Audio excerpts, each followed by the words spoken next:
We were now to hear from Konrad Smuniewski, who came over a few days ago from the Polish Parliament to speak to us on the situation in Poland and touching on Hungary, outposts against the liberal fascism that we are experiencing here in ridiculous concepts such as gender and other matters.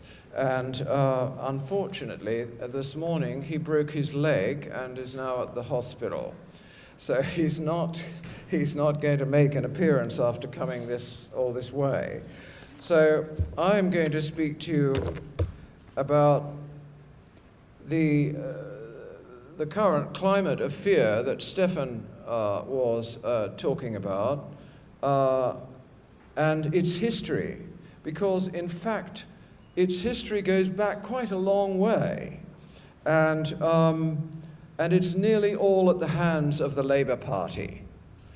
If we go back to 1965, the Labour Party drafted the Race Relations Act of 1965, outlawing apparent discrimination on the grounds of colour, race, or allied and alien ethnic or national origins in all public places in Great Britain. The following year, the Race Relations Board was created to consider complaints under the Act.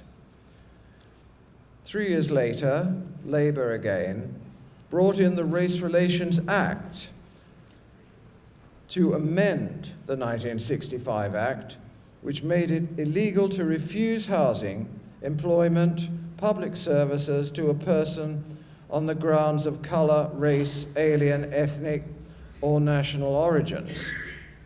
It also created the Community Relations Commission to promote harmonious community relations.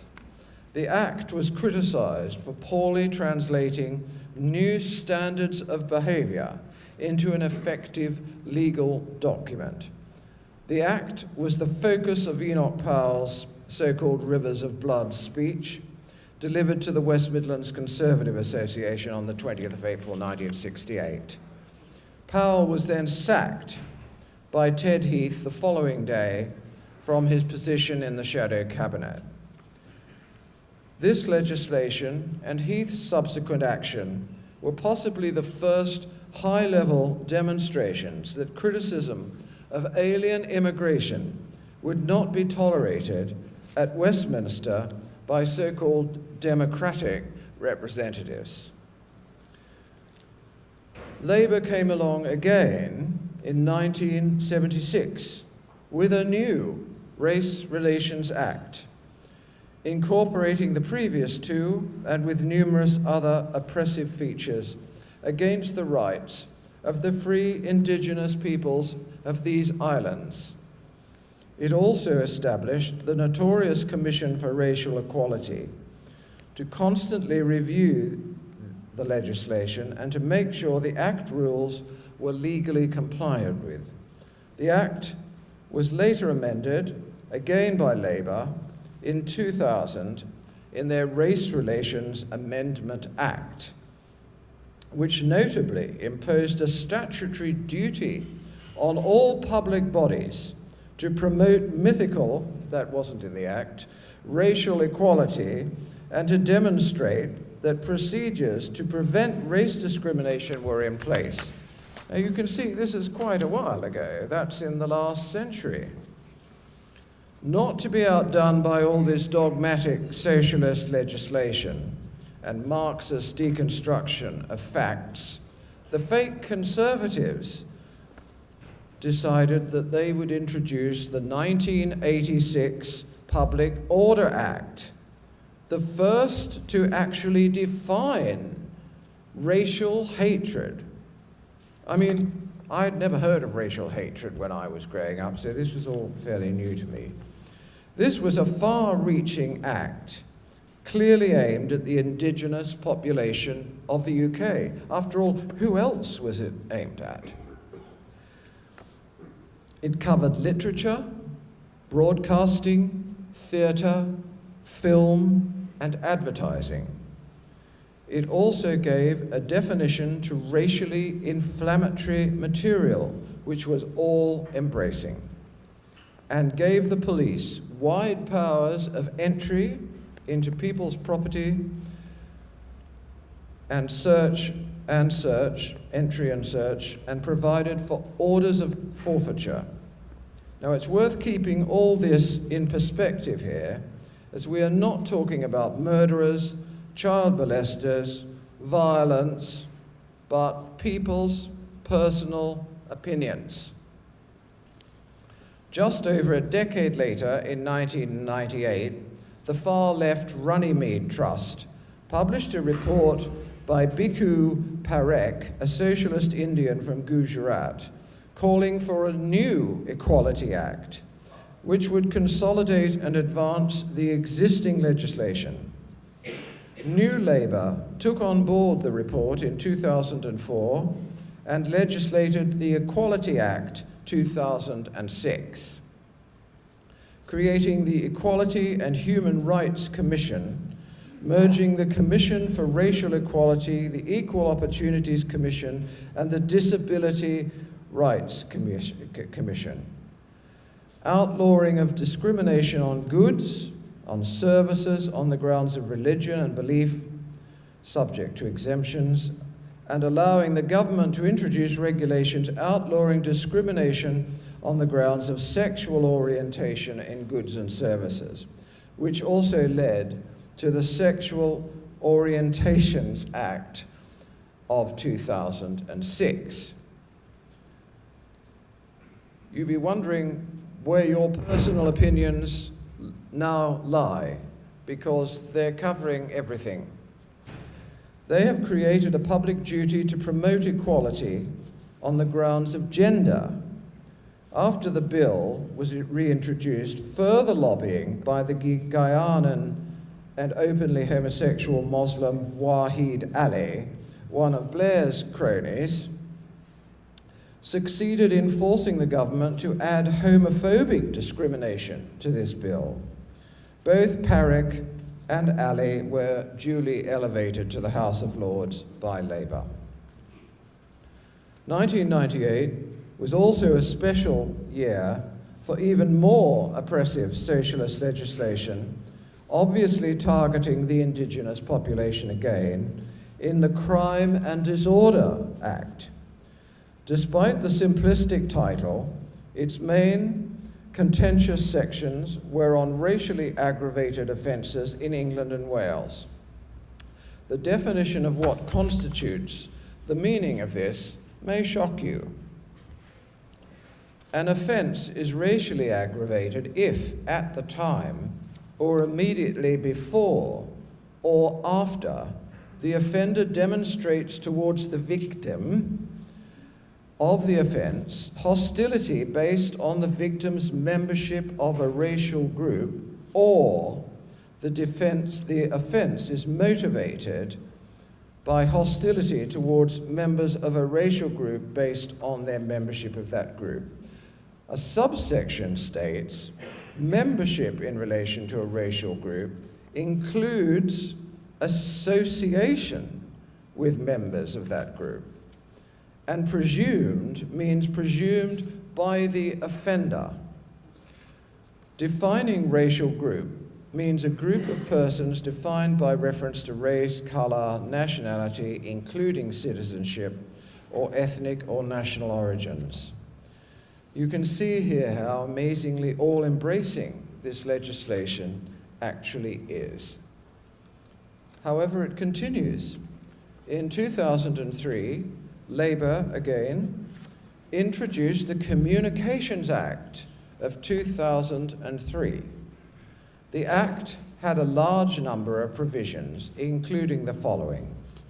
Sending a malicious communication using social media was made a criminal offence. Section 127 of the Act makes it an offence to send a message that is grossly offensive or of an indecent, obscene, or menacing character over a public communications network. This section has been used controversially to prosecute users of social media.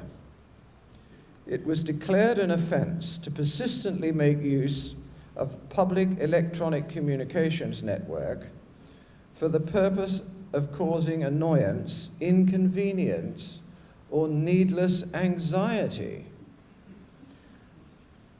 The public service remit for the delightful Channel 4 was revised, and broadcasters were required to carry a suitable quantity and range of programs dealing with religion and other beliefs as part of their public service broadcasting. The Broadcast Committee of Advertising Practice was established as the regulatory body ensuring that advertising on radio and television is not misleading. Well, you could have fooled me watching the ads. Harmful or offensive or beyond the boundaries of taste and decency. Well, ads full of aliens and nobody else, when they make up less than 10% of the population, for me, is pretty offensive.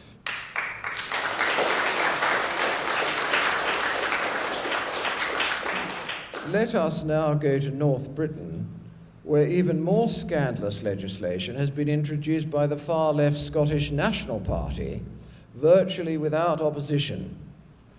Yet they had less than half of the national vote at all elections. In 2010, the SNP passed the even more innocuously named Criminal Justice and Licensing Act. I looked right through this. I couldn't see any particular mentions of licensing.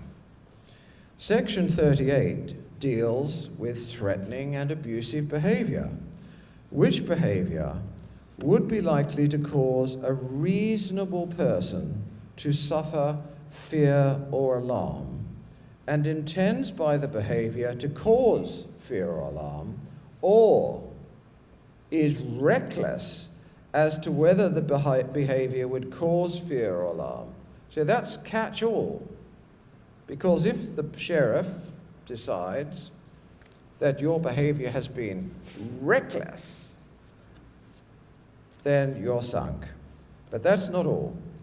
It goes on to a subsection which states, this applies to behavior of any kind, including, in particular, things said or otherwise communicated, as well as things done, which behavior includes a course of conduct. So you could be in an argument or an online debate, Facebook or something, and you'd be caught under this legislation, because they just cherry-pick everything you'd said, and they'd say, well, look at this fellow's obviously a raving extremist, we're going to nab him.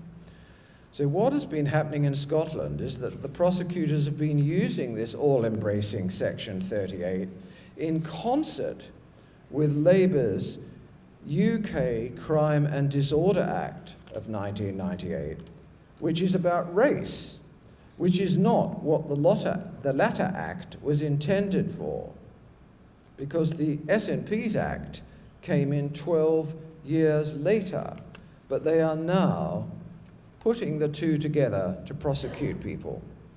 So it's impossible when you have two all-embracing pieces of legislation that you can escape if you have been targeted by the police or by some nutcase.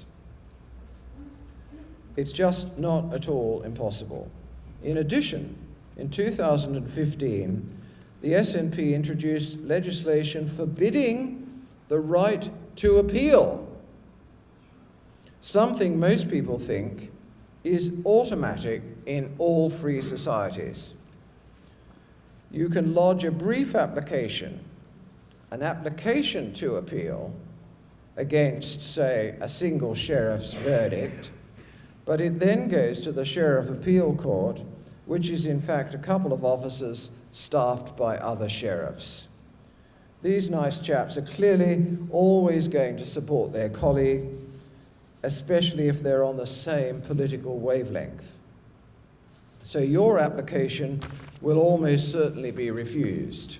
So there's no way that you're going to be permitted an appeal.